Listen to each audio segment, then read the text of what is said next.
ধারাবাহিক ভুল ত্রুটি চলতে পারে না। একের পর এক অনিয়ম নিয়ে কেন্দ্রকে ভৎসনা সুপ্রিম কোর্টের। নিট প্রশ্নপত্র ফাঁসের ঘটনায় কেন্দ্রকে পদক্ষেপের নির্দেশ দিল দেশের শীর্ষ আদালত। পরীক্ষা যদি অনলাইনে হয় তবে তথ্যের নিরাপত্তা কিভাবে নিশ্চিত করা হবে, কেন্দ্রকে জবাবদিহি আদালতের। পরীক্ষার ত্রুটি রোধ এবং অনলাইন ডেটা সিকিউরিটি নিয়ে পরিকল্পনা জমা দিতে বলেছে আদালত। আগামীকাল শনিবার ফের সিজেপির সঙ্গে কেন্দ্রের বৈঠক রয়েছে। কেন্দ্রকে সিদ্ধান্তের জন্য 24 ঘন্টার ডেডলাইন সিজেপির। ধর্মেন্দ্র প্রধানের ইস্তফায় অনড় ককরোচ জনতা পার্টি। কালই কি ইস্তফা দেবেন শিক্ষামন্ত্রী, এ নিয়ে চলছে জোর জল্পনা। নিট প্রশ্নপত্র ফাঁস বিতর্কে ব্যাপক চাপে কেন্দ্রের মোদী সরকার। এবার কেন্দ্রের বিরুদ্ধে কড়া অবস্থানে দেশের শীর্ষ আদালত। ডাক্তারি প্রবেশিকা পরীক্ষা নিট ইউজি প্রশ্নপত্র ফাঁস সংক্রান্ত মামলায় কেন্দ্রকে ভৎসনা করল সুপ্রিম কোর্ট।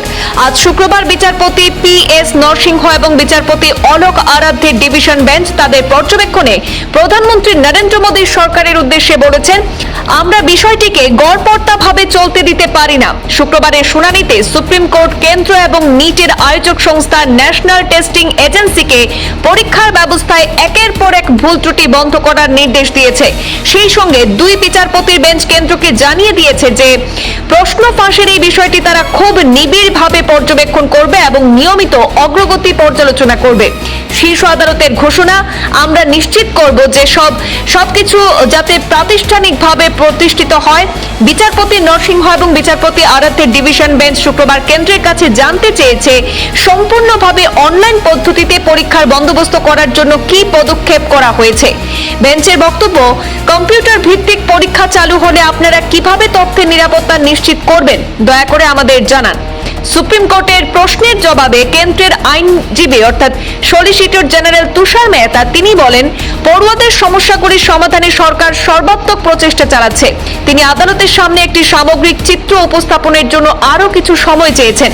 জবাবে দুই বিচারপতির বেঞ্চ বলে যে আমরা কিন্তু বিষয়টিকে গড়পড়তাভাবে চলতে দিতে পারি না। আগামী সোমবার অর্থাৎ 27 জুলাই এই মামলার পরবর্তী শুনানি হবে। প্রশ্ন ফাঁসের ঝুঁকি এড়াতে পরীক্ষা যদি অনলাইনে নেওয়া হয় তবে সেখানে তথ্যের নিরাপত্তা অর্থাৎ ডেটা সিকিউরিটি কিভাবে কেন্দ্র নিশ্চিত করা হবে এবং হ্যাকিং রুখতে কেন্দ্রের কি পরিকল্পনা রয়েছে তারও বিস্তারিত বিবরণ জমা দিতে বলেছে শীর্ষ আদালত। এদিকে একটানা দর কষাকষি, শর্ত পাল্টা শর্তের পরে অবশ্য দ্বিতীয়বার কেন্দ্রের সঙ্গে আলোচনার টেবিলে বসবে ককরোচ জনতা পার্টি। আগামীকাল শনিবার দিল্লির ভিপি হাউসে 2 ঘন্টার বৈঠকে ধর্মেন্দ্র প্রধানের ইস্তফার শর্তে কোনো আপোষ করা হবে না বলে স্পষ্ট জানিয়ে দেন সিজেপির প্রতিনিধিরা। তাদের দাবি, এই বৈঠকেও শিক্ষামন্ত্রীর ইস্তফা নিয়ে স্পষ্ট কোনো বার্তা দেয়নি সরকার। তাই বৈঠক শেষে ককরোচ জনতা পার্টির মুখপাত্রদের দাবি যে শিক্ষামন্ত্রীর ইস্তফা নিয়ে সিদ্ধান্ত নেওয়ার জন্য আরও একদিন সময় চেয়েছে কেন্দ্র। আগামীকাল শনিবার ফের দুই পক্ষের বৈঠকের সম্ভাবনা রয়েছে এবং এই বৈঠকের পরে শিক্ষামন্ত্রী ধর্মেন্দ্র প্রধান কি ছাত্রছাত্রীদের এই আন্দোলনে সাড়া দিয়ে তার ইস্তফা দেবেন, সে নিয়ে কিন্তু জোর কল্পনা চলছে। ব্যুরো রিপোর্ট, পূর্বাঞ্চল প্রতিদিন।